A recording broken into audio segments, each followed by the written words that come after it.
The following Earth Angel Media presentation is brought to you commercial-free as a gratuity from the sponsor producer named after the show. Please consider their message. Find other high-value shows listed at earthangelproject.com. Enjoy the show.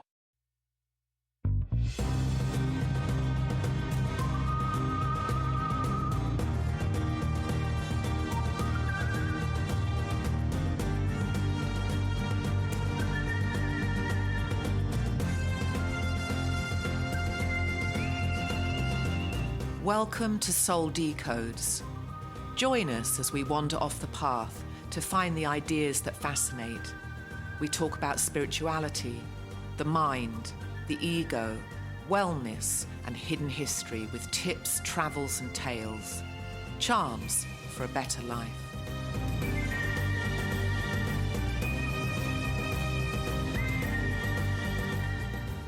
It's a beautiful day on Phillips Island. Welcome, everybody. My name is Dr. Jolie Phillips, and you're listening to Soul Decodes. I'm with Tirri. She's the founder of the Church of Light Ages, and we're going to talk more about that in the near future. Thank you to all of you who are sharing our work with other people. We're getting some really positive feedback. We're bringing on new countries. It's so exciting. So welcome, Sarah. Thank you. Glad to be here. What's on your mind today? A little bit... It's a continuation from one we did recently, and it's with regards to cancer. So my sister-in-law died of cancer. And I think it's important to understand what cancer could be and what it's not. And we'll go through your 7 stages shortly. So Sallie's mum died of cancer, the same cancer when she was 62. And so genetically, that was, and you're going to need to comment on that, that was in her system, apparently. So that was something I wish the doctors hadn't said to her.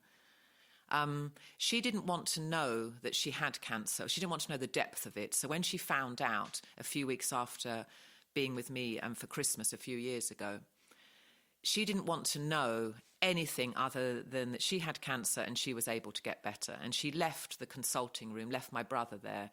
And then my brother actually had to burden the reality, which was that she did have this horrible cancer in her lungs. It had gone all throughout her body. It was in her spleen, in her liver, and everywhere.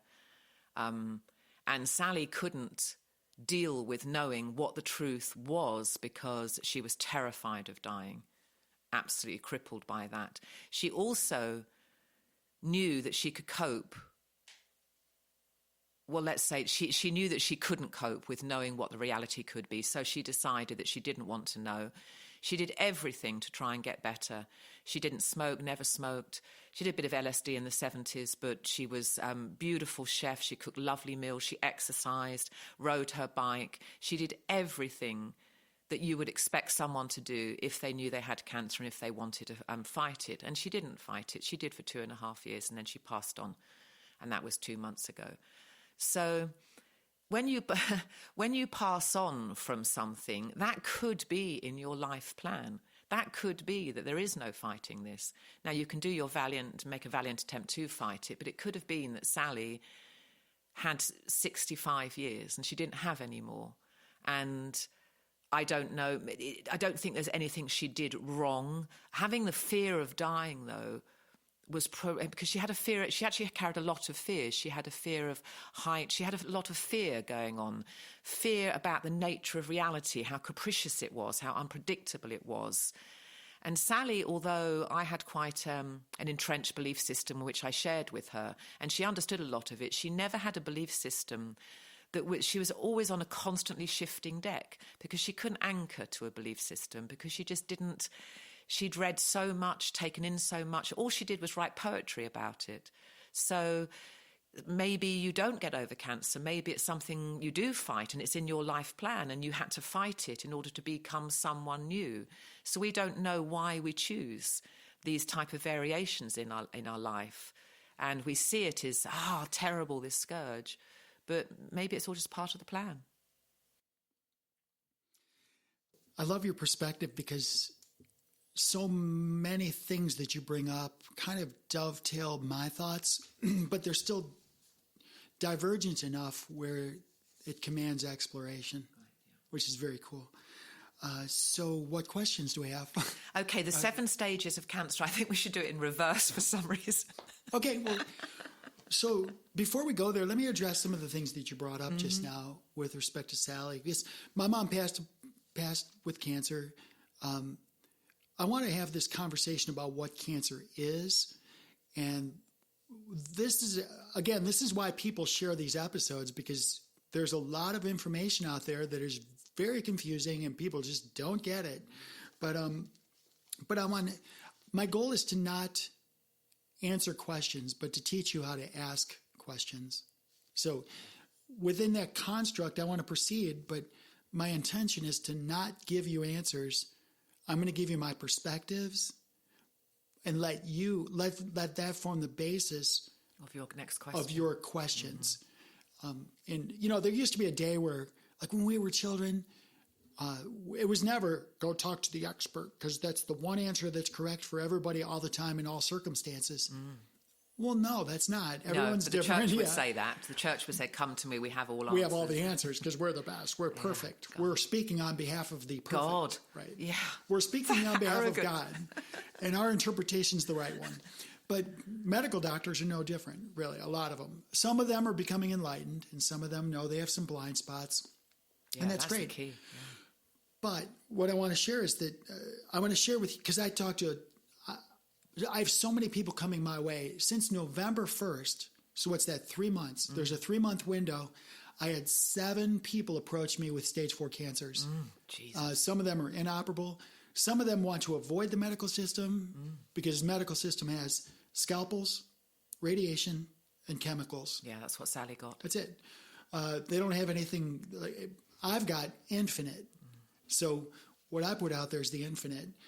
If you need to go to those 3 things, then we'll have a conversation about that. But in all 7 circumstances, all of those people are trending better. That's great. So this is not me. This is just me teaching them to ask better questions. So this is one of the reasons I believe they're doing better is because their mindset is better. That's the number one thing I do is when they come to talk to me, I ask, who are you and why are you here? I love that. And they say, well, like I put on my intake form, because there's like a 10-minute, just a real quick questionnaire. It's the best thing you could ask. And it's like, who are you and why you're here? Well, I told you I've, cancer, my brain cancer, it's touching both optic nerves and they can't operate and all this stuff. It's like, okay, no problem. But that's not what I'm asking. This is your body. You're answering me as if we're talking about your body. Yeah. I'm saying, who are you spiritually and why are you here? So you're automatically asking them to divide yourself. Right. Yeah. It's like me, if my child's misbehaving, I separate the behavior from the character. God, I stick it in its crib for 24 hours. That works. Well, I like if your child's misbehaving at the table, they're throwing food, whatever they're doing. Kids do everything. I throw it back at them. Kids do everything, right? I've gone to horrible food fights with my kids. Oh, you know what? I have too, actually. But if they're doing something, then you address the behavior. You don't call them a stupid idiot. Yeah. You say, you know what? You're a brilliant young man. Yeah. You're such a beautiful girl. Was so smart. Why would you do something like that? So you're separating the character from the behavior. Quite. And I do that even now. Yeah. Somebody's behaving in a way that doesn't suit my expectation for them. I'll say, you're so brilliant in so many ways. Why would you do that? So you have to flatter them first before you can sock it to them. Well, I mean, that's just a management principle I use. Yeah. It's just, I call it the Oreo approach. Yeah. Where you have, bring out the good. You put out I like the good. to go to the bad first. Fuck knowing what you're going to think about it. You tell them something good, and then you tell them, here's the bad. Yeah, you're a piece of shit. And then it's like, you're not a piece of shit, but you sure are acting like it. Yeah, you're acting like one. You sure are acting like it. So there's that. But the reason you bring up a really important point, and it dovetails with what I just shared. These people, they come to me and they're fearful. Like right after this podcast, I have to go to meet a brand new person. Complete fear. Complete fear. Oh, so awful. And cripples you. Totally crippled. Sadness, anger, depression, loneliness. It's all of it, all in once. With one 10-minute phone call, I've never met her. One 10-minute phone call. What I did was I said, look, your best days are just ahead of you if you want them. if you don't want them, if you're emotionally attached to your condition as it is right now. Eckhart Tolle talked about the total identification with one's condition. If that's what you want, then I can't really do much That's for what you. your ego wants. What does your spirit want? And I'll ask permission every step of the way. Nice. I always ask permission, not from the person, but from the soul. Oh, interesting. So I'll ask her, it's like, so and I'll say, why are you talking? Why are you calling me? What is your desired outcome? What do you want from me? This nightmare to end is what How can I help you? Yeah. And so they fill out their 10-minute questionnaire, and it validates what they say on the phone. If there's disparities, I'll ask them.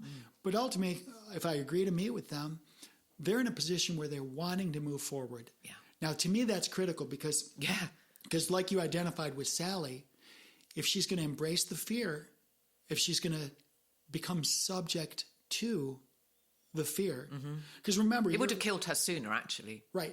Yeah. If you're going to become subject to the fear, subject to means that whatever that is rules It's ruling you. your life. It's ruling you. Yes, it's sovereign now, isn't it? Right. But I remind people that you're the sovereign one. You're the child of an infinite divine creator or goddess. You're the powerful one. You have a chance to control the outcome, or at least delay it or influence it. Yes. Because knowing what I know now, I know religious zealots will say there are absolutes. But knowing what I know now, life as we know it, and as life as we're entering during these next few years, is probabilities. Everything is probabilities. And when you study the science, you'll get that. There's nothing certain. Even scientists that make observations, their observations, the whatever they're observing is biased by the fact that they're being observed. That's right. So, yes. So even the act of observing something biases the outcome. It's fascinating, isn't it? So we have to be mindful that our minds are very, very powerful. But we also live in a world where there's some determinism, but there's free will. So there's nothing in stone. Nothing's in stone. Right. Because it's all probabilities. It all is, because I can make a decision for myself as a divine sovereign goddess. But my divine sovereignty ends where yours begins. So I can influence everything up to, but not including, other divine sovereigns. I've always had a problem with Christianity and this intercession. So the intercession means, and I mean, you can take me to task on go this. for it. Yeah. Intercession means that I'm going to pray for you, that somehow my prayer is going to influence you in the way that I think you need to be influenced. And I'm like, fuck that. Intercession, because it does end, I'm not going to influence or intercede on behalf of you, because that's where I end and you begin. I'm not going to influence that. And I think it's an arrogant thing to do, and it's full of pride. Now, I can pray for you, pray that you're going to have a great afternoon and be your best self, but not intercede thinking that I'm interceding on God's behalf. I find it repugnant. Me too. You and I agree on that. I always ask the question, what is it that I can do for you? Because I want them to direct me in a way that best serves them, or that they think best serves them. Now, if they answer me in a way that I perceive isn't in their service, I will query them. Oh, good, yeah. So I'll say, well, I hear you asking me to do this. Have you thought about it a little deeper? Can we explore that? Yeah. And then but ultimately, I would never be able to do your job. It would just be... But ultimately, I want to honor them as a divine sovereign. Yeah. But my goal is to get them to come to their own conclusions. Have you ever showed up and met someone and you walked away 15 minutes later and you could not reach them and it was a closed matter? Yes. Oh, really? Probably once every 2 years. Oh, okay, that's good. I think in the past 10 years, I've had 5 people. Okay, that's good. Where in just a few minutes, I looked at them and I said, I would like to help you, but the thing is, I need your cooperation, and it's not going to happen. And you tell them that? I told them that. Yeah. Because I'm not going to waste my time. No. My time is my most precious thing. Yeah. Well, second to my consciousness. Yeah. But you do have a lot of time in that you're eternal. But I get what you're saying in the context of linear time here. I mean, I'm just not going to flog a dead horse here. Well, look, and they'll look at me confused and they'll say, what do you mean? I say, and I will literally tell them, you have to suffer a little bit more. Oh. No, you have to suffer a little bit more before what I say to you makes sense. That must infuriate them. I don't care. I don't care. Because you know what? I mean, it's very playful. Well, here's the thing, Sarah. As we sit here, I'd like you to make me angry. You know where I was going? Your guitar playing sucks. All right. That's not going to do it. But I mean, it's not going to work because I know better, right? But the point is... So to make someone angry then, you end up having to insult something. But even if you insult me... So why were they angry? So why were they so close? But so let's talk about the interaction between sovereigns. Sarah's a divine sovereign, I'm a divine sovereign. How foolish would it be if I'm sitting there and my dog just got ran over by, I don't have a dog, but let's just say it got plastered by a bulldozer. It's just pancake, okay? And I'm sitting there bawling my eyes out. I'm bawling my eyes out, and you walk up and it's like, oh, honey, it's okay. Don't feel that way. Yeah. Do you realize how much BS that is? Yeah. I just lost my precious dog, and you're telling me not to feel a certain way. Yeah. I grew up with that. God, yeah. I grew up with that. Oh, you shouldn't feel that way. Yeah, but I think I that's do more feel of an that way. American thing than an I do English feel thing, that way. actually. It's a British thing too. No, it's not. Like Because you were told to feel the feels. You weren't told to don't feel like that. No, I mean, you told me before that it's like the British stoicism, right? You're like... I'm talking about more in my family interactions with my mum and dad. There was no, don't feel like that. Oh, I get that all the time. You feel... I got it all the time. You shouldn't feel that way. Yeah, but you're right, the stoicism... Even when I got to my first marriage, I got a divorce. I was broken up. It was the first divorce in my family.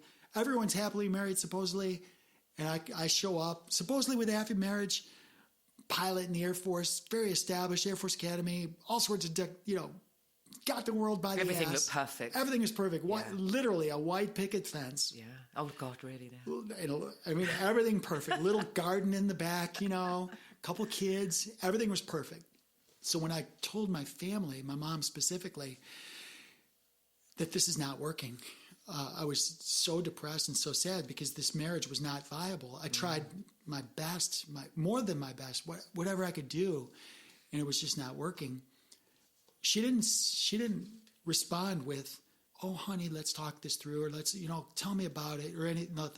Her answer to me was, "Why are you doing this to the family?" Oh, God. All right, so yeah, for me, I'm like, what the hell? I mean, this is not my mom rough. being bad. This is her. She was damaged, right? Yeah. Well, she's worried about the reputation as something very egotistical as well. It was very difficult for her because now it's like, oh my God, I've got a child. I've got a child that's getting divorced. What does that mean to all of us? Yeah. It's like, for those of you, I'm clearing my throat because I have 4 acres of pine trees. Pollen. 4 acres of pine trees behind me. I'm going to snort some on the way out. It's like, oh my God.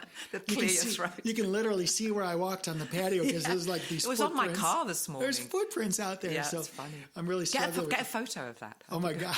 I put that. So anyway, this is very difficult because we have sometimes when we have these interactions with other divine sovereigns, things don't go as we want. Or I know a lot of adults where their children their adult children don't behave the way they think they should. They're not living their life the way that... Expectations. Yeah, it's like, hey, tradition. Listen. I mean, people hanker after tradition like it's the only thing that can anchor us. It's like, fuck tradition. My tradition is to have a new thing every year. G.K. Chesterton said, tradition is the democracy of the dead. Oh my God, that's brutal. That's brutal. But to me, tradition is fun if it serves you. Yeah, Okay, like up in Michigan when we had this hill. But your mum's reaction was one of tradition because you were going to get right outside the fold what was expected, what made her proud. She had the superstar child, and all of a sudden you were showing what she thought was a weakness. Right. And you weren't going to stick with tradition of just being married for the rest of your life. Stick it out. Sucking it up. Yeah. Well, I mean, I saw evidence of this because my mom's mom, who was also very familiar with alcoholics in her life, she told me when I was newly engaged, told my spouse that basically that as long as your spouse is not beating you, then that's a good marriage. I'm like, God, wait, the what? bar is what so kind of standard low. is that? What kind of standard is that? It's like, I can't even. You can't even put your head around it. But so that was kind of those are the things I grew up with. Yeah, your mum was a piece of work. I mean, beautiful, but really that's heavy. But she was dealing with her own stuff. Yeah, of course. Right? Yeah. The world around us influences us, but we also influence the world. Yeah. So there's no black and white. Even if you took the whitest white person that you know, let's just say there's somebody you know from Northern Ireland, right? And they're the whitest white. and you put them next to what you're wearing now, that white, you'll see that they're going to look... Yeah. They're going to look yellow or, or pale, right? Yeah. Or they're going to look tan. Yeah. Or you take the blackest black lady from Africa. And then put it next to a lump of coal. And you put her next to that amplifier that's jet black. Yeah. Or next to that speaker, it's jet black. And she doesn't look black anymore. So there's really no black or white. It's relative. But we use that because we have to compartmentalize people. We have to put them in there's little categories and to stereotype them. We have to put them in their little boxes. You can understand the evolutionary necessity of needing to do that. Look, in the summertime when I'm out on the farm, I know I am darker than most black golden. people. Yeah, but I'm it's darker golden. than a lot of black people. It's beautiful with your blue eyes. It's great crazy, look. right? So anyway, so my point is this: you brought up this idea that the way we think about things, whether it's something that's imputed upon us, like a way that we think, maybe it's a belief system that's been imputed upon us, inherited, and we've never challenged that belief system. Haven't asked enough questions. By asking questions, or some religious dogma that's been perpetrated upon us. No matter what it is, if we permit ourselves to think a certain way, which is central to a lot of your books, some of the things you teach in your books are that the way you think about things matter. Oh, it is vital. It's the only consideration. What you think about is your superpower. Everything else is secondary. So thinking consciously with a high level of faith and a high vision. But thinking well, I mean, that will determine your life. Thinking poorly is going to determine your life. I mean, I will get to the 7 stages of disease, I promise. And they're going to go very quickly. Okay. But I'm setting the stage for this discussion because the way you think about yourself dictates the probable outcome. Yes. Like you said with Sallie, she would have died sooner if she had a negative attitude or if she didn't work out. Yeah. All of those things play into it. Yeah. Right? They all play in. I can imagine to live 1,000 years. The probability of that is pretty small, probably. Right? Is it impossible? I'm going to say no. No. It's not impossible. Unless I buy off on the idea if you that believe it's impossible, it won't happen. And yes, it could happen if you were completely free of ego drain on your consciousness. There's cases in the Bible where Methuselah lived to like fucking 900 or something. So yeah, that's a possibility. But they had clean foods too. and some mushrooms. And some mushrooms. Okay, Biology 101. Each one of us, we've got 3 different brains. Our primary brain is actually in our chest cavity. It's called our heart. It's basically a 5-dimensional transceiver. Our heart sends and receives information. You can look up and do some studies. It's called the field of heart math. Frequencies and consciousness, we speak. My heart speaks to your heart. Even before my words move, you know that I absolutely love you and adore you. Without words, because my heart says that. And you can pick it up if you're open to it. Yeah. Animals are really good at that. Babies are good using at that. the word heart, so I have to think about that because I would change that word because immediately it goes to an organ in my body, but heart is love. I just guess love, right? Well, I mean, heart... It's my soul. It's my soul full of love, recognizing you, but you're using the word heart. I think that's good. Well, your heart, your physical heart that supposedly pumps blood, right? It's not that the heart pumps blood. The blood actually pumps the heart. When you look at the magnetoelectrics of it. We live in an upside-down world, but that's a different discussion. Okay, yeah. The heart, if you unfold it, it's actually a spiral. It's a spiral. I'll show you pictures of it. It's pretty fascinating. It's a 7-sided, 3-dimensional figure. Wow. And it's really cool. Your heart is your number 1 brain. The second brain you have is your gut. It's the cacophony of all of these living things in you and on you. Some of them have your DNA. Most of them don't. So you're this universe. But when you know you're doing the right things, let's just play this through. Sarah Tirri is a philanthropist, and she wants to do good things for young children in terms of reading, right? So what happens is you have this idea that in your heart is moving you in a direction. You get these little butterflies in your gut, and you get excited about it like a little girl because your heart and your gut agree. Right. That's your gut check. Now, as soon as your heart and your gut agree on something, yeah, that's very powerful, isn't it? Your slave brain, your monkey brain, your ego mind falls into line. Oh, okay. It's not going to start rebelling? No, not unless you have a belief system that objects to it. Yeah. Like if your belief system is, well, I can't help these little children because I need to put food on my own table. Okay, I see what you're saying. If you have a conflicting belief... Well, then your heart and then your gut isn't operational because that would be by itself. That no, but they are operational. In your heart, you know what's right. Your gut is happy to do that. But your ego mind can talk yourself out. But you have a belief. You have a belief system, whether it's true or false, doesn't matter. It's a belief system. Yeah. And your belief says, yeah, but if I help them, we're going to suffer.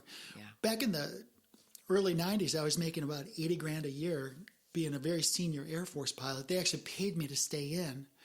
And my former spouse, I was giving like $400 a month just to different charities and stuff. We were doing very well. But I got blowback because I was giving $400 a month. From your spouse? From my spouse, my former spouse. Because she wasn't living with abundance, was she? She was living in scarcity. To me, it's like, look, we don't need another cheap plastic toy for the kids. Like we don't need that. But there's other people who need this $400, and I'm going to keep giving. And that was that the reason that marriage collapsed predominantly? Because it was one of them. It was one of them. I mean, the whole idea of giving. To me, I give because I want to give. Yeah. Back then, it was money. I don't give money much anymore. I give time and I give health. Yeah. I serve people for free, and that's your giving. That's my giving. Yeah. It's your giving. And giving receiving. Of my talent. Yes, right? Exactly. Yeah. We have this brain up here that is the manager. So as soon as your heart and your gut agree to something, this is the executive branch. This is the executor. It's these two say we're going to do this, and then your brain up in your cranium. That's the one that says, okay, how am I going to do this now? That's the intellect. It's the intellect. Yeah, it's like engaged. ABC 1, 2, 3. Let's get this done, right? Get the plan going. I talk to them separately, but in fact, no, I like this. Functionally, though, they're in synergy. Functionally, they all work together. Yeah. But the heart happens first, though, because that's where the inspiration came. Well, the heart, they all have different energies. So you might be inspired. If you're inspired by fear, that's a lower energy. Right, okay. So the highest energy is up in here in your crown. So there's these lower energies that they become more and more resonant. And I know a lot of you are imagining these chakras and stuff. That's what I was going to say, yeah. I'm not a believer in chakras. I mean, I know. But you're leaning towards what is talked about them. To me, you're so much more than just these 7 chakras. Oh, okay. So you're so much more than that. That limits you. You are an infinite number. As many snowflakes as there are, as many different configurations of geometry as there are, that's how many different people resonate with different frequencies. You could be exposed to certain frequencies. You're going to have different resonance because your ability to receive those frequencies is very different than my ability to receive those frequencies. And that's what makes you divinely unique and me divinely unique. Oh, amen. Great. If you bring all the snowflakes together, you can make snowballs and forts and have snowball fights and all this. And weapons. So, but the way we think about things matters. Yeah. You can listen to Joe Dispenza. Would you say it's vital? Well, I mean, it's vital means living. So, no, let's not use the word. It is absolutely imperative to think properly, to think well, to think high thoughts. Well, it depends on what your outcome is. If your life contract is that I'm going to come and I'm going to pop a couple kids out, teach them the basics, and leave here, then that's your life contract. Yeah. It doesn't matter. Right. Yes, absolutely. It doesn't matter if you think about the future. Yes, you're on a limited. There's a lot of determinism involved in that life. Your free will is when you're a higher level of consciousness, you have much more of an open palette of creation. Well, and if you come and go and you have a couple of kids and you do something here and there, but that would be on the lower stages, I think, of it. Well, agreed, and that's why I say it. Just it's not one size fits all because I actually have met with people as recently as this week.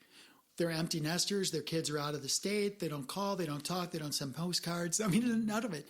And it's because they're busy with their lives trying to pay the bills. It's nothing to do with you. We would like to think our kids would call us once in a while, but the fact is that they're busy. Yeah.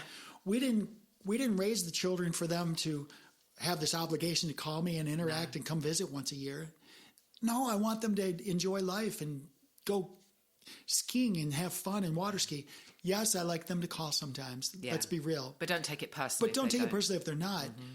You do you. If your purpose on the life was to pop the kids out, let them grow up and go away, well, then you're done. Why don't you just go away? Or you can say... You've got bigger fish to fry. Okay, I did that part of my life. I'm done with that part. Mm-hmm. So here's Sarah, Tirri, and Tia Jolie. We're sitting here in front of Mike saying, what's next? What can we do now that we did the family thing? Yes. I've Tick got that box. I've got 4 grandkids. I'm freaking done with all that stuff, right? So what's next? Yeah. What's next? How do we make? Yeah. What can I do next? Yes. How much fun Yeah. can I have What now? else is in my life plan? Because I I'm know just I'm getting warming up. I'm going to buy a few airplanes. I know that. So 2 airplanes and a helicopter. Oh, darling, your vision's not big enough. No, I got You need 7. to own your own airport. You got 7 planes you're going to get? Oh yeah, I'm going to eventually have 7, and yes, an airport too. Yes, Did you read? Yeah. Did I There's a show you few the Earth hangars. Angel stuff? No, really? Oh my God! Oh, Yeah. gotta There's an see airport that. on it. I can't believe you said that. Okay, so anyway, the way you think. God, I'm glad I got these notes because while you were talking, I just scribbled some notes. That's good. Because otherwise you'd be squirreling all over, not squirrel, sandhilling all over the place. Our body has a pharmacy. Joe Dispenza talks about it. Dr. Bruce Lipton, the biology of belief. Huge. This is gold, people. Yeah. Rupert Sheldrake, another one. Sheldrake's good. So these people, they get it. Even Greg Braden. Greg Braden. These people, they get it. Like, we are so magnificent. The way we think will change the outcomes. That's when that's if you have everything else lined up. There's some people, I can't talk to them about their spiritual self because their chemistry is in such bad disarray. So some people, they come to me with such bad chemistry. I can put out the most beautiful love, they can't receive it'll it. be meaningless. I can put out the most beautiful food, they can't receive it. No matter what frequency, no matter what density I try to reach them, they can't receive it because I liken it to. It's very sad, isn't it? I liken it to, remember when we were young, we had those little transistor radios, and you put the battery in, and then you couldn't find Fiddle around for a while. You fiddle around till you found it. Hey, it's like, hey, 98.7. I got the baseball game, yay, right? And you could, but that's what we are. We are actually capable of tuning into different frequencies.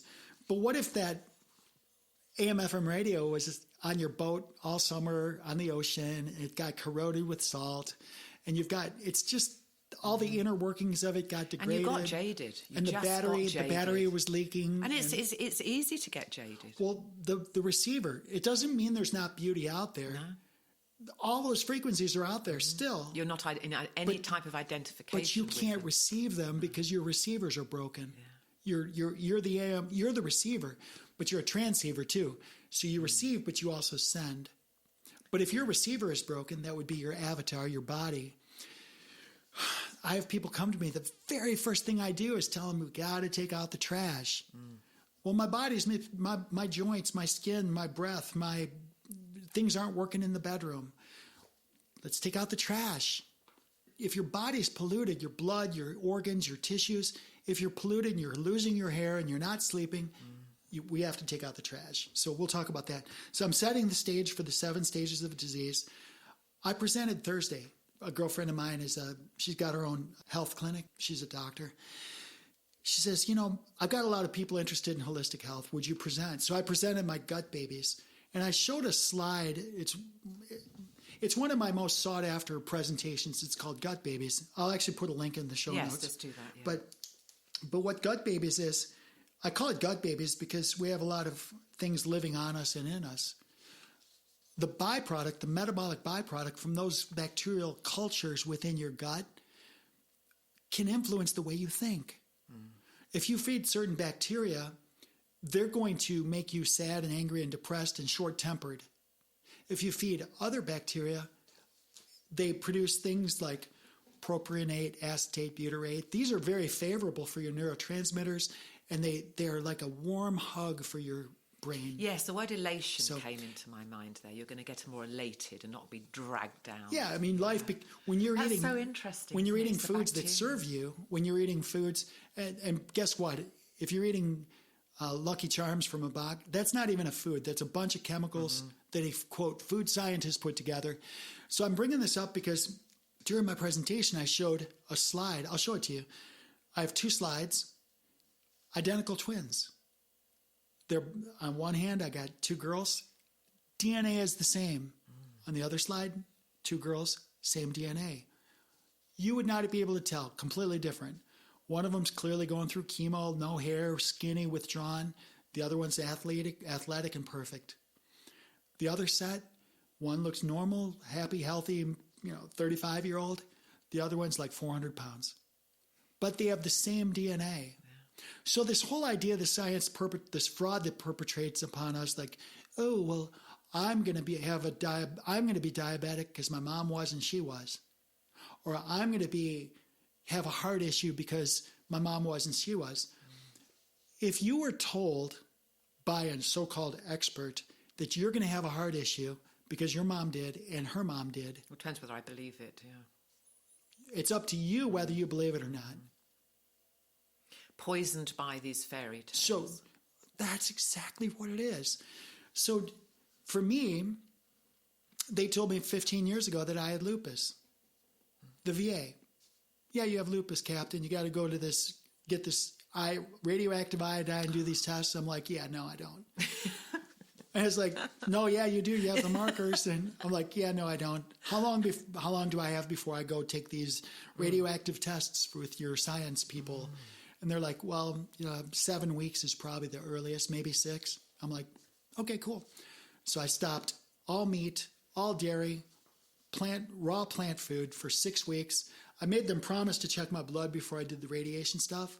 I'm like, why? I said, because I want you to check my blood and I'm the boss. Yeah, so I have a comparison when I'm better. So I went in there. I was in that little robe freezing my butt off. And I said, no, you're not going to do the radioactive stuff. Check the chart. You said you're supposed to check my blood. That's good for you. 45 minutes I froze my butt off. And they came back and said, hey, Captain, you're free to go. What a victory. I'm like, told you so. I said, thank you. So people ask me why I'm a plant-based eater. It's like, well, you've seen the results. Why not? I mean, I got rid of my lupus. Why would I do that? Yeah. So anyway, and I know people blow back on that. It's like, hey, you can't. It's first person. Exactly. It's a first-person testimony, so you can't even begin to try to prove me wrong. My father-in-law used to say, you can't argue with success. That's a good way to put it. So anyway, we're going to get to these right now. One other fallacy I run into all the time. So first of all, your mind is powerful. So the idea of having a fear of dying is tantamount to a self-fulfilling prophecy. God. It's tantamount. Now, we've all heard of this placebo effect. Do you know what that is? Yes. Okay. Mm-hmm. For those of you who don't know what the placebo effect is, if you took two people with similar conditions or identical conditions and you said to both of them that this little capsule is a life-changing, life-saving drug, it's a miracle drug, and you give it to both people, one of them's the drug, the other one is a sugar pill or some inert, inactive substance, and they both get healed. One had the drug, one had the belief that they were going to be healed. What's the difference? Yeah, it's belief. It's their belief. Mm-hmm. So would both of them, does placebo help all people all the time? No. Depends what they believe in. It depends on what they believe in, right? So you could give a drug to someone that doesn't believe the drug. A skeptic. They're a skeptic of the drug. Yeah. And they're going to end up... And they probably say, I'm not going to fall for that bullshit. And they're going to go on to another drug and another drug and a drug. So it's like practice bleeding. Mm. They're going to practice bleeding their way to the grave. Until they realize how powerful they are, they're going to continue to suffer. So that's why I just keep saying, okay, when you're done suffering, give me a call. Because I'm going to be happy one way or the other. Brutal. No, it is brutal. No, it is. No, I mean, it is necessary because that is the reality. It is brutal. And when you're bored with your own suffering, when you are bored with this bullshit, then you'll open your mind a bit. This anecdote when I was growing up. It was funny. It's like, doctor, when I do this, it hurts. And the doctor's like, well, don't do that. Don't do it then. Stop doing it. It's like, don't be stupid. So, but people do that with foods. They do that with relationships. They do that with self-talk. Yeah. Hey, when I think back on my first marriage, I want to cry. Well, stop thinking of your first marriage. Yeah. Look forward. Don't look backwards. Upgrade your thoughts. Why do you practice bleeding? That's like picking. I think you're unconscious. It's like picking a scab. It's like every time I pick the scab, it bleeds more. I'm like, what are you, stupid? Just put a Band-Aid on it, put some colloidal silver, and let it heal. We're getting there. So if they're terrified of dying, especially if this is the final life, that you're not going anywhere after this. If they believe it's the final life. If they believe this is your final life, or there's this pressure. Look, you're going to go to the judgment day, and you better effing have your act together because this is going to be hellfire and brimstone. If you don't pass muster, it's into the dark chasm of eternity. Like, that's a pretty dark place. So now you got, on one hand, you got this cancer. You're scared to death of cancer. On the other hand, you're struggling. Well, the retribution of... Did I do this life right? Yeah, so self-doubt. No matter where you are, you're like all sorts of fear. Yeah, Sallie would have been like So we really have to say, okay, what can I do to bring myself to a place where I can have some faith. Yes, I can have some faith hope. Is absolutely important. And so what I do is I bring people hope. With that as a long, long, long backdrop, let me wrap it up. Brilliant. I've got a those of you listening, you can go. I'll have it in the show notes. You can go to tiajolie.com. Why don't we put it in the? Why don't we put the 7 stages of cancer in by the summary? I will. It'll be in there. Yeah, that's good. But you can go to, if you're on the radio, tiajolie.com/7 stages. So it's the number 7 stages. And you can read this document that Sarah's got in front of her. But basically, from a holistic health practice, there's 7 stages of disease. Dis-ease. We're identifying the things that make your avatar, make your body, your beautiful, precious avatar, not have ease. Dis-ease. The first thing is, almost everybody comes to me when they're really far down, like stage 5, 6, 7. Almost nobody intervenes at stage 1, 2, or 3. When it's simple. Stage 1, 2, and 3, even stage 4, you can get rid of like in 48 hours. I love it on your stage 3 is irritability. Yeah. That's really interesting. Yeah, I mean, people... But you can catch it before that, you get... But when you're irritable, you've got to know that there's something going on, right? Oh, absolutely, yeah. And we're going to cover that. But one more fallacy I have to get to is this idea that I caught cancer. I caught cancer. No, you didn't. No. The doctor said I caught cancer. Well, first of all, you're talking about the medical doctor, not a real doctor. A medical doctor teaches medicine, and they get paid by pharmacy. That's their payday. A real doctor is going to ask questions and teach you how to ask questions. That's it. So the question is, can I catch cancer? Can my mom's mom... Can you inherit it? Can I inherit cancer? You can inherit the... Or you'd have to ask, is God smiting me with cancer? Oh, there's that too. Yeah. You know, your mom was a hooker, so you're going to be dying of cancer. Your you're generational pay for her sins, right? That's it doesn't even make sense. First of all, so you can't catch cancer. When we inherit genes or DNA, we also inherit beliefs. We inherit eating habits. We inherit television watching habits. Cultural conditioning. We inherit a bunch of stuff. Even our ability to deal with stress. If you grew up in a family where it's like, I struck out, every time I was at bat today, I struck out. And you went home and you were just distraught because you struck out every time. And then your parents are like, hey, that's why it's called an average, because the average says that 3 out of 10 times you're going to get a hit. So this is good news because you took care of 3 of those 7 times where you're not going to get a hit. That makes the probability higher that you're going to get ahead next time. Oh. Yeah, because that's what an average is, right? Yes. So if you went home to that, that's going to be a way different way of learning how to deal with life's negatives versus, oh, yeah, that sucks. Maybe you should not play baseball. Maybe you suck at baseball. You should go suck at something else. Right? I mean... Yeah.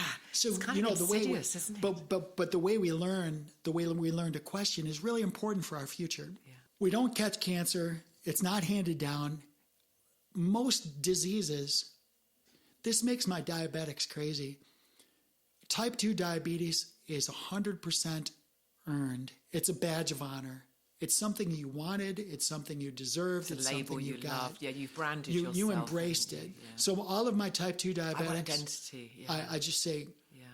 And I have previous episodes. I talked to you about the guy for 5 decades was a diabetic. I have someone that I've done some work with, and she's... I have autism. And I'm like, well, that's actually not my experience of you at all. You're capable, you're beautiful. But she this is a big thing for her. She identifies with it. Yeah. And I ask people, whenever they put a label on themselves, I'm like, is that a label you want to keep? Why do we love labels? Because, well, I asked them, because I'm honoring them as a sovereign. Is that a label you want to keep? Well, no, I don't. Okay, well, let's talk it through. But a lot of times they'll look and they have a hard time because they've identified as being an alcoholic or being a diabetic. Yeah, your ego wears it so proudly. They just, it's like a big tattoo on their arm. It's like, But you're not in touch with your soul because your soul would say, stupid, get rid of it. Even this is a classic. I'm a survivor, a cancer survivor. Oh, yeah, that's a big one, isn't it? Look, you were a survivor before you had cancer. I mean, like, this is not a thing. So, okay, so let's go through these stages real quick. I can put a link to the copy of Gut Babies because I do have those pictures of these. It's not your DNA. 2% of your DNA is the double helix. 98% are the sensors that determine what you're thinking, what you're feeling, what you ate. Did you get sunshine? Has somebody hugged you this week? All of those sensors tell your DNA how to express. So you can have a predisposition to a cancer, like you might have a predisposition, and if you're not eating fresh fruits and vegetables, you might be undermethylated. Your body senses that you don't have enough methylation activity in your body, and it's going to express until you methylate. As a result, I use methylated vitamins and nutrients. I make sure that I give my people methylation so they can put the clamps on any potential expression of DNA. The 7 stages, I'm going to read through them. The first one is what's called innervation. The root of that word is nerves. So just remember, innervation is nerves. The second one is called toxemia. Obviously, the root of that word is toxic. Irritation, obviously, is irritable. You're irritated. The next one is stage 4 is inflammation, which means you're inflamed. The 5th one is what's called ulceration. I like to refer to it as perforation. So that means that you've got a membrane, you've got a tissue where there's a breakthrough. It's easily pierced. There's something that's broken, there's something that's torn, there's something it's like a zit. Something came through the surface. That's an ulceration. So people see that as skin cancer. That's an ulceration, okay? Number 6 is called induration. Induration means endure. That means your body's been through a lot and it's enduring and it's doing all it can do to protect itself. And I'll go through these in a little more detail. And the 7th stage is cancer, what you call cancer. Now, the first 6 stages are completely reversible. All of those first 6 stages. Now, in the last one, you did say it was reversible, though, which I was really, really happy about. I'm just going to read this. Yeah, so I'm going to get to that. When it comes to stage 7, I'll have you read that. Okay, good, yeah. So let me blitz through the first 6 stages because people can read about this. But yeah, that was interesting. Yeah. So the innervation simply means this.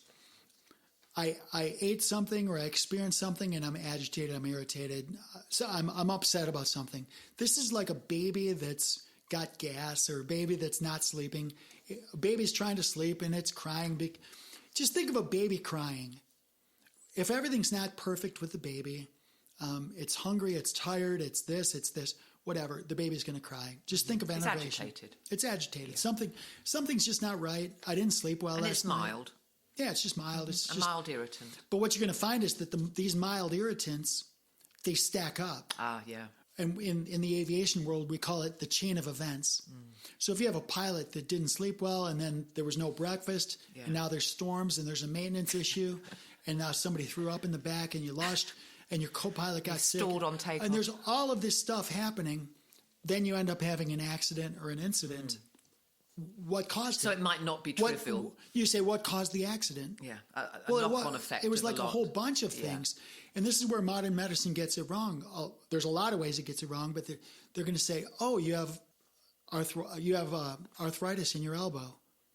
They don't consider all the other stuff. They just give you something to deal with the inflammation or the pain, right? Mm-hmm. Pain and inflammation are sisters. So next time I write the update to that, inflammation and pain are sisters. Innervation, you can't have a sick elbow. If your elbow's sick, your whole body's sick.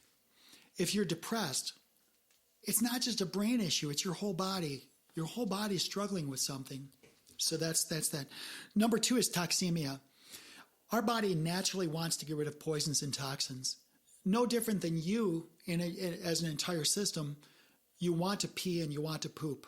Mm-hmm. You know, and you're happy when you've done it. And you're happy when you're done it. Your body wants to get rid of the poisons. Mm-hmm. Anything that's not serving you is going to be ejected out of you. Now, if your liver's congested, your body's still going to try to get rid of it. It's going to give you zits. It's going to give you skin rashes, because your liver and your skin, they're sisters. If your liver can't Does it give you psoriasis? Yes. In fact, when I see someone with skin conditions, first thing I think of is fatty or toxic liver. Fatty liver, inefficient liver, deficiency of liver enzymes, things like that. So toxemia simply says, even with my body's best efforts, I couldn't get rid of yesterday's toxicity, so I'm still dealing with residual toxins.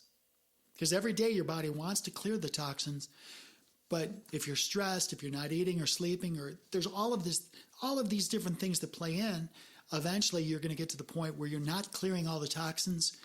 You're going to get toxemia, which is closely related to a slight change in your overall body's pH level. Mm-hmm. It's going to bias you a little bit towards acidity, because normally our pH is right about 7.4, 7.38. That's slightly alkaline.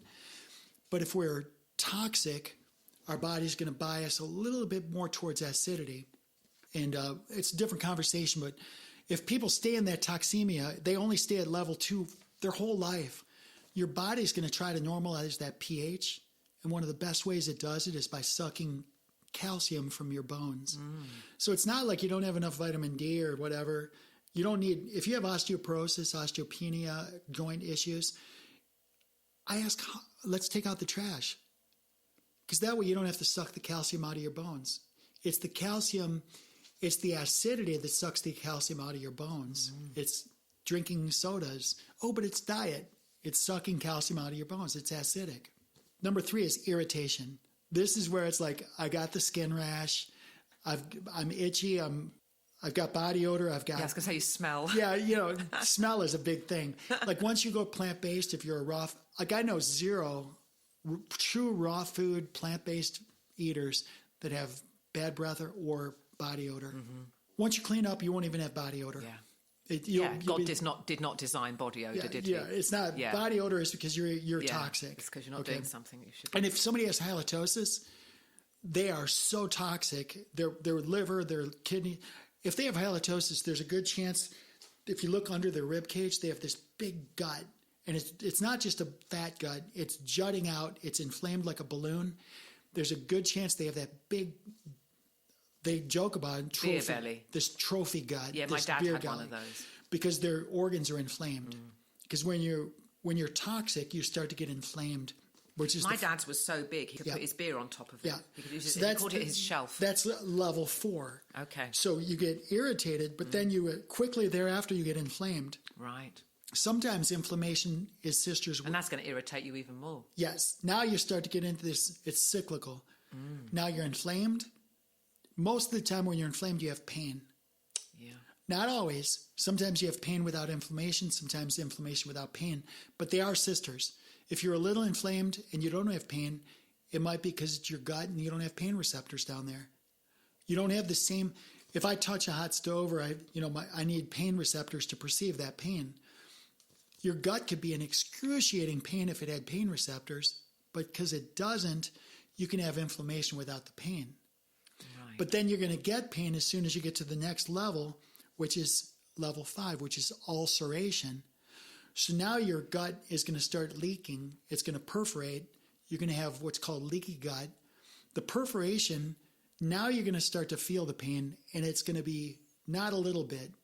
It's a lot of pain, a lot of discomfort, because stage 4, you might have had inflammation without the pain, but now you've got a perforation, and now you've got ulcers, and you've got this, the lining itself is perforated.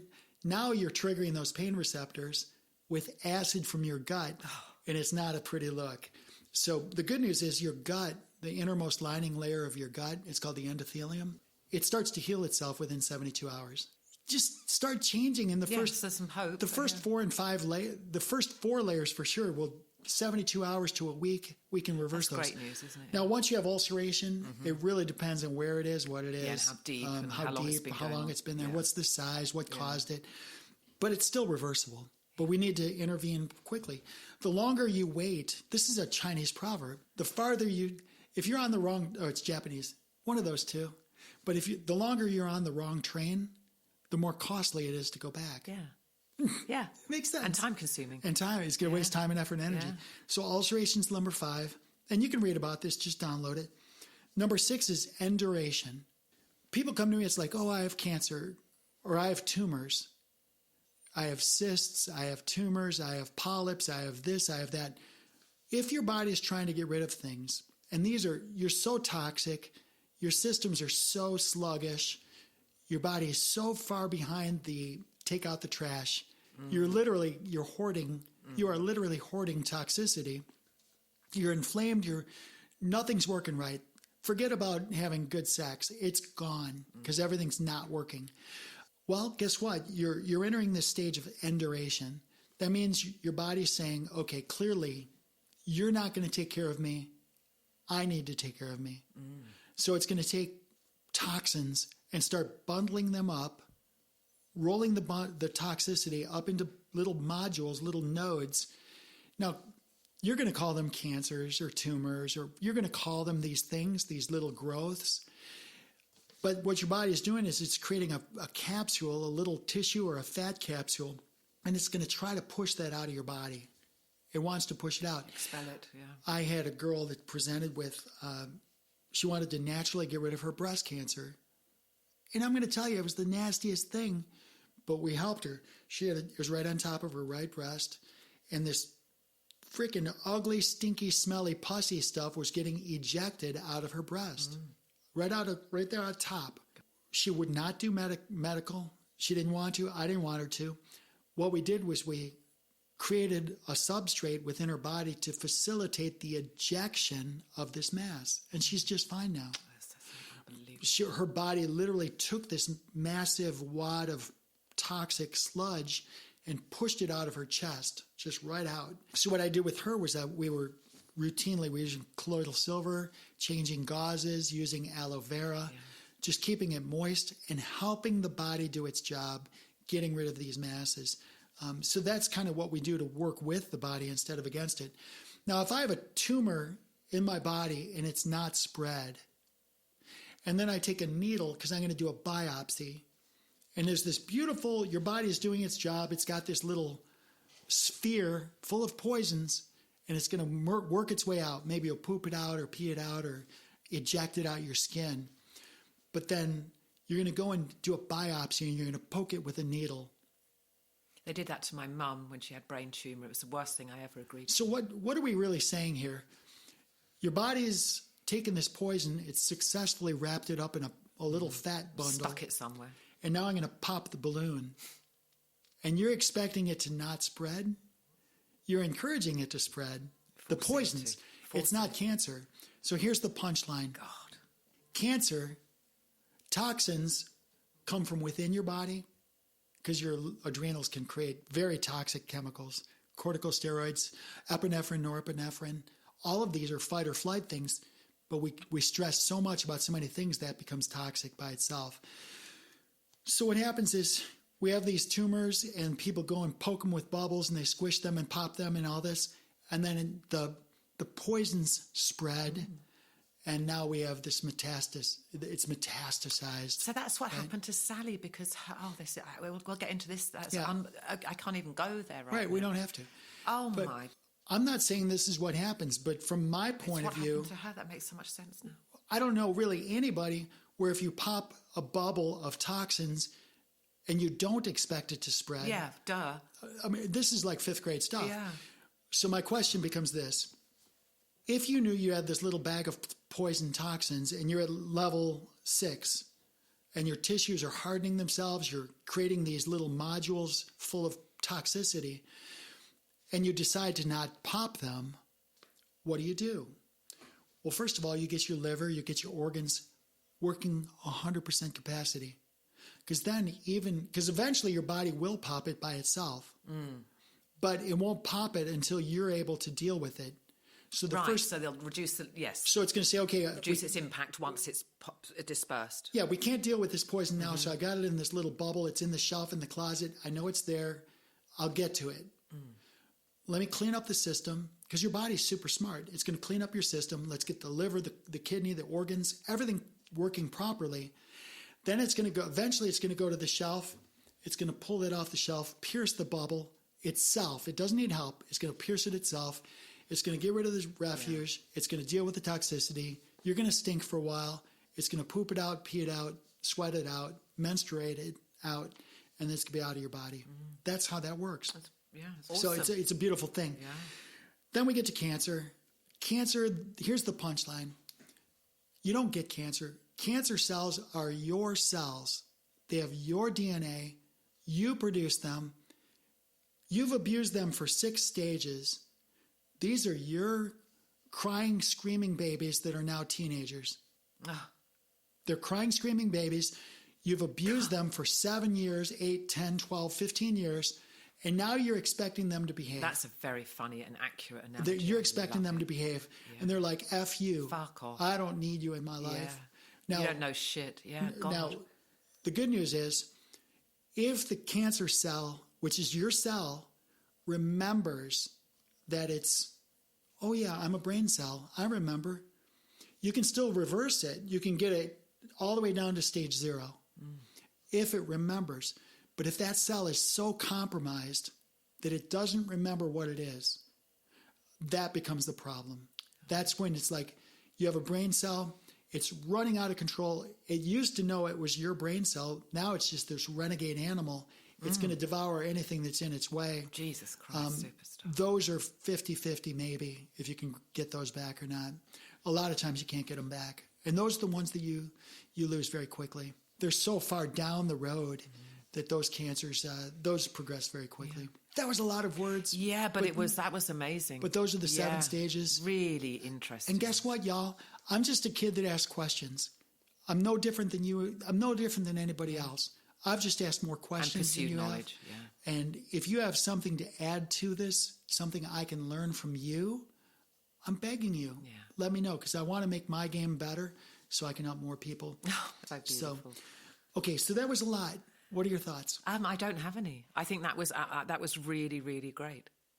And it's very understandable. It's logical. It makes complete sense. None of this is like, well, that doesn't make any sense. This is it. There's just 7 stages. Well, you're given and the fact that they're body. all reversible is just, well, apart from that very end one when you can just. But then if you're going to die of cancer at that point, that might be in your destiny to do so, and you've killed yourself, so your family has some lessons to learn from that, because there's a bigger metaphysical picture, perhaps. Right. So now we've talked. Last episode we talked about Sallie and life and death. Yeah. This episode we talked about the stages of dis-ease. So next episode, I'm excited what you come up with. Oh, me too. Because there's probably going to be some, as like always, we think about what we've talked about, and then we come. Or it could be completely random. We'll talk about music. Yes, do it. Except, you know what? Yeah, let's do it. I want to tell you about that song that I want to buy the license to. So we'll play that on air if we can, and then I want to buy the license to reproduce this song. It was a 1972 hit. I'm excited. Yeah. We have so much. We have to talk about music. I want to start. Hey, for all y'all My out religion. There, I'm going to ask you this right now, command decision. But I would like to feature on this podcast some amateur music. Not amateur. I don't want like aspiring musicians. Some legitimate musicians with music that actually sounds like music. Can I give a commentary? Well, I would like whatever. Because I want to be able to listen to it and give you my feedback. Because I love this project. Well, what I'd like to do is I want to put the focus on creators. And since this is an audio podcast, it has to be musical. Like I can't feature. Let's do a separate podcast. Keep this Soul Decodes and then do another offspin from this and do that with the music. How about instead of a separate one, we can have maybe once a month, maybe this will be the February feature. Nice. We can do a feature because I don't think we can. And it's nice and entertaining. So this will just be music and people listen to it. That'll be nice. And then we can discuss it. Let's discuss it afterwards because there's so much in music and the poetry that needs to be discussed. Yeah, I'd like to keep it under the Soul Decodes, but we can have, right now we have specials. Like your thing with Sallie was, we put that out there as a special. And when you read your, the Mirror World, that was a special. So we can have specials, but then we can also have, it could be a special or a feature. Like if we want to feature, like maybe we can have a whole episode where we feature musicians. That would be something we could do too. Sure. Whatever. We're just two kids trying to figure it out. Anyway, I have to go meet a new person that I can help. I have to go pee. Yeah. Thanks for sharing. Cool. It's so good to see you. Thanks for the great work today. It was very therapeutic in many ways, actually. And there's some follow-up questions, and I've written those down. And I'll put all these things in the show notes. And y'all, thanks for spending time with Sarah and me today. Sarah Tirri. Are we going to publish this today? No, this is going out. I can't say what day it is then. No, this will be out the end of February. Okay. Yeah. So. Okay, y'all. Love you, and make it a great day. Okay. Yeah. Be well.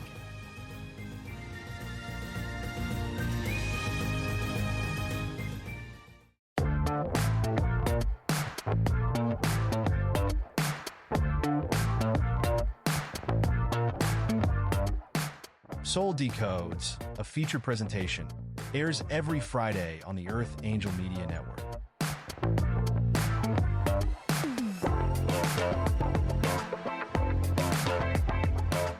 This episode of Soul Decodes is sponsored and produced by Live Pure. Optimize your life by taking your health to the next level. Listen now to learn how Live Pure will make your world better.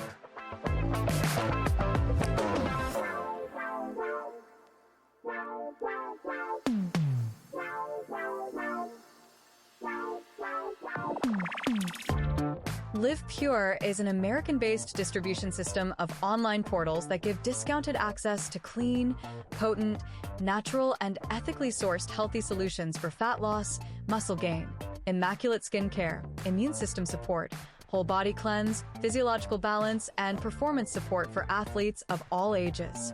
Live Pure handpicks the best products and nutrients from world-class companies, always adding to their quickly growing wellness lineup that now includes Korean skincare, medical-grade nutraceuticals listed as pharmaceutical alternatives in the physician's desk reference, and healthy coffee that rivals the world's best, but for only about $1 per cup. Soul Decodes listeners looking for vitality, youth, beauty, and better health can get 25% off retail by visiting livepure.com/Sarah Tirri and signing up for free as a preferred customer. If you are a content creator, influencer, or home-based entrepreneur looking for worldwide cash flows from the emerging gig economy, Live Pure's state-of-the-industry brand partner affiliate program can bring you up to 7 different payment vectors as bonuses. As a content creator aligned with Live Pure and Earth Angel Media, you will enjoy massive co-marketing benefits, including a cutting-edge website that is personally branded to you or to your business. Sign up as a brand partner at livepure.com/Sarah Tirri, or drop us a note at connect@earthangelproject.com to get more information.